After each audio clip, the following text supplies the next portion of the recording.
ID the fake திரைப்படம். இந்த படத்தில் தியான் ஸ்ரீனிவாசன், திவ்யா பிள்ளை மற்றும் கலாபவன் ஷாஜன் மற்றும் பலர் நடிச்சிருக்காங்க. இந்த படத்தோட கதையும் வந்து ஒரு ஃபேக் ஐடி, திவ்யா பிள்ளையும் இவரும் ஹஸ்பண்ட் ஒய்ஃபு இது தியான் ஸ்ரீனிவாசனும் இவங்களுடைய ஐடியை வச்சுட்டு ஒருத்தர் வந்து மார்ஃபிங் பண்ணி ஆபாச புகைப்படமாக வெளியிட்டுறாங்க. ஸோ அதுக்கப்புறம் அவங்க என்ன ஒரு மன உளைச்சலுக்கு உள்ளாகிறாங்க, யார் அவர் அப்படின்னு சொல்லி தேடி கண்டுபிடிச்சாங்கிறத படத்துடைய கதை.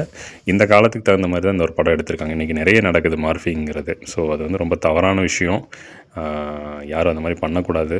ஏன்னா அது வந்து சமுதாயத்துக்கு விரோதமான ஒரு செயல். ஏன்னா இன்னொருத்தருடைய புகைப்படம் வந்து அவங்க வந்து ஒரு அவங்கள என்ன சொல்கிறது, அவங்களுடைய தேவைக்காக அவங்க புகைப்படங்கள் போடுறாங்க. பட் அதை வந்து ஒருத்தர் எடுத்து தவறாக சித்தரிக்கிறது வந்து ரொம்ப தவறான விஷயம்.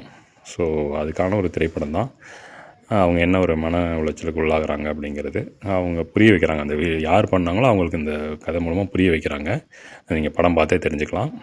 படம் ஒரு இன்ட்ரெஸ்டான படம் தான். பார்த்துட்டு உங்களுடைய கமெண்ட்ஸ் என்னங்கிறத பதிவு பண்ணுங்கள். நன்றி.